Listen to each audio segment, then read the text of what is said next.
Okay everybody, it's Mr. Sutton. This week you're going to have two choice projects. The other one is about the seventh principle of design, which is arcs. And this one is your choice project for using the basic programming tools. For this one it's going to be drawing with a sprite, using a sprite to draw. So I'm going to show you one of the programs that I made. Once I show you that program, it's one of the ones I did right at the beginning when I was first learning. We'll take a look at the code blocks and see what each of them do, and I'm going to give you an assignment where you'll be drawing shapes using the different sprites on your picture. I have each sprite drawing a different shape basically. Alright, so let's begin. So what we have here is we have a program that I wrote to draw a rectangle. It's pretty simple. It's just a few code blocks, but to get to these blocks that say pen, there are special blocks, you have to add them. So what you're going to do is click this to add code blocks. Remember we did that when we added the text-to-speech blocks. And you're going to choose the pen to draw your own sprites. I've added that in this project already, so we don't need to add it again. I'm just going to go back.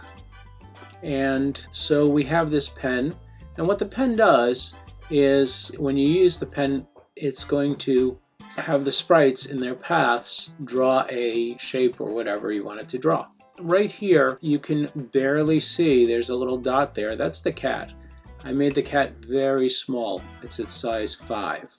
And normally it's at size 100. And you can keep the sprite at a larger size, but if you want to show the image more of what you're drawing and have people concentrating less on the sprite that's doing the drawing, well then you can definitely minimize the size and then you won't see it very well. Okay. So I use the event block for when clicked, meaning the green flag. So when we click the green flag, first thing that's going to happen is it's going to erase everything. So if I had it already drawn here, it'll erase it so it can start again, otherwise you won't see it. And then it's going to wait for a second, and then it's going to move to a position, -80 and 20, and that's the position that the cat's in right now. If I drag it out of there, after a second it's going to move to that spot. Alright, this way we can see what that first two blocks of action do. Then it's going to put the pen down. Once it puts the pen down, it can start drawing. So it's going to move over here, then it's going to go to 80-20, so it's going to go from -80 down to 0 all the way up to +80. And it's going to draw a straight line while it does that. And then it's going to wait there 1 second. And I don't have to have it wait a full second, but it's fine for this project. Then it's going to stay at the 80 and change from 20 to -20.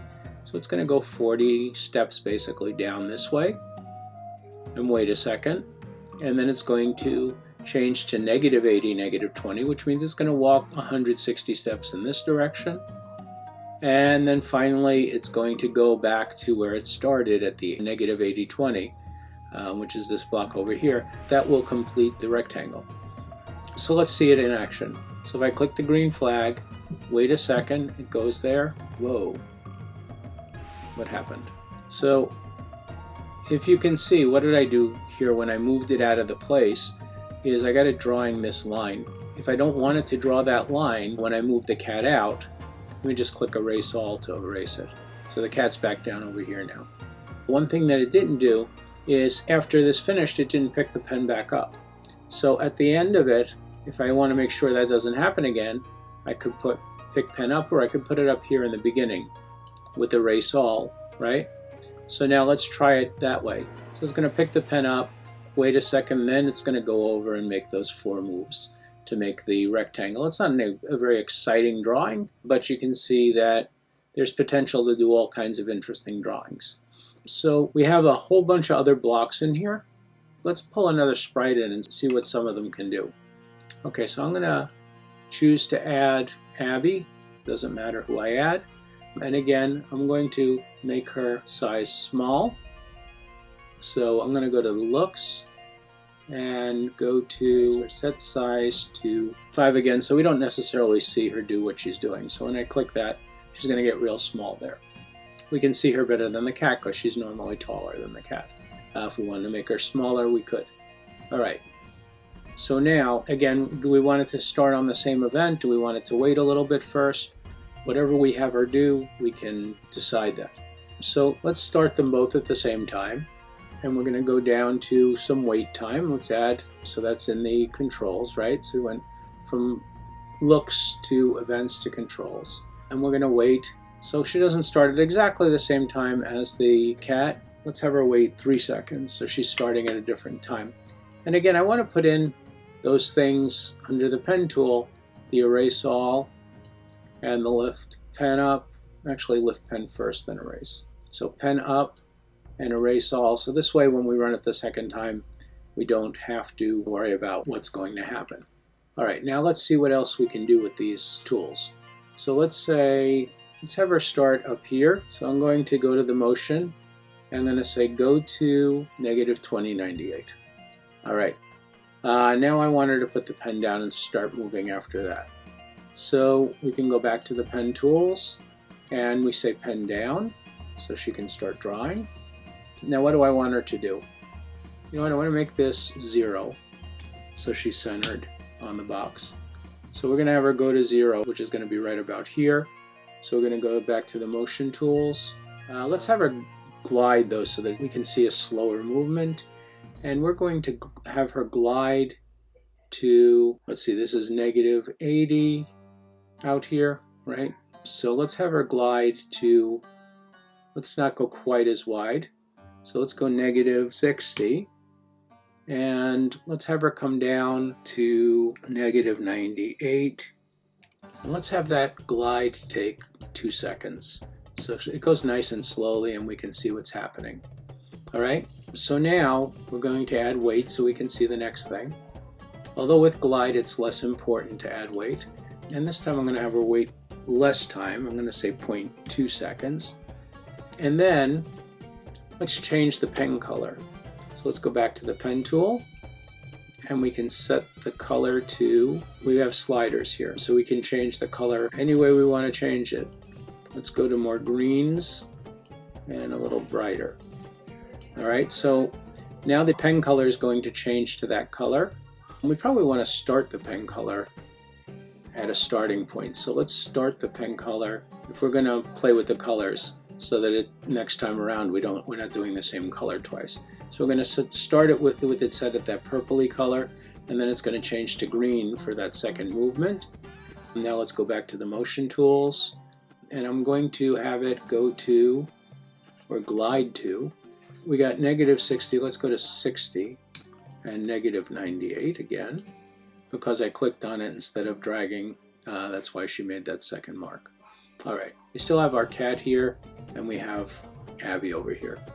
All right, so now she's moved down. She's going to come this way. She's going to glide over this way.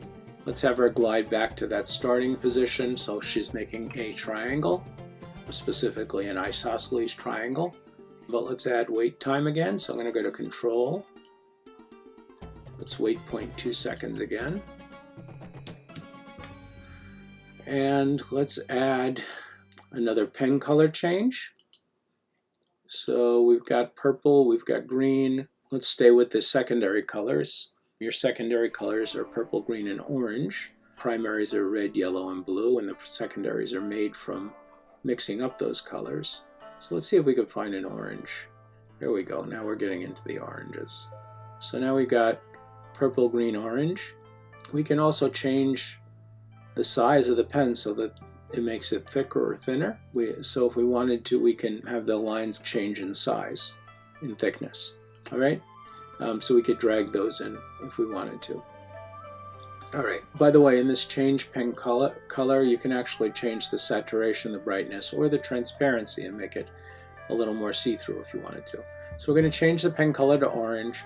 And now we want to go back to this first position, so 098. So let's go back to our motion. Let's go to glide to. And again, let's do this over 2 seconds. Let's make it go nice and slow so it looks different than the other. And we're going to go to 098, which is going to bring us back to our starting position. And let's have that go 2 seconds as well. So now we have the cat is going to make the rectangle again, and Abby should be making an isosceles triangle if we click the green flag. So let's see what happens. Okay, so the cat's going to start moving first. Now Abby's going to go. And notice the color changes. So it's getting a little bit more interesting. So we're actually making a drawing with the different characters. So what I want you to do is I want you to create a character for each shape that you're going to draw. And I want you to draw as many basic shapes as you can think of. At least you want to do a triangle, a square, or rectangle, or both. You want to do a pentagon, 5 sides. I want to see if you can do a hexagon, 6 sides. And if you want a septagon, which is 7 sides, but I want an octagon, a stop sign shape, 8 sides. So I want you to figure out how you're going to make those work and use those drawing tools. And for each of the shapes you make, you can do it in one project. You don't have to do a separate project for each, but for each of the shapes you make, which should be 6 different shapes, that you should use a different sprite to code the movement. And you have to make sure you import those pen tools. Play with the other pen options about changing the size of the pen, changing the colors, and see what the stamp does. Take a look, try them out, and see what you like.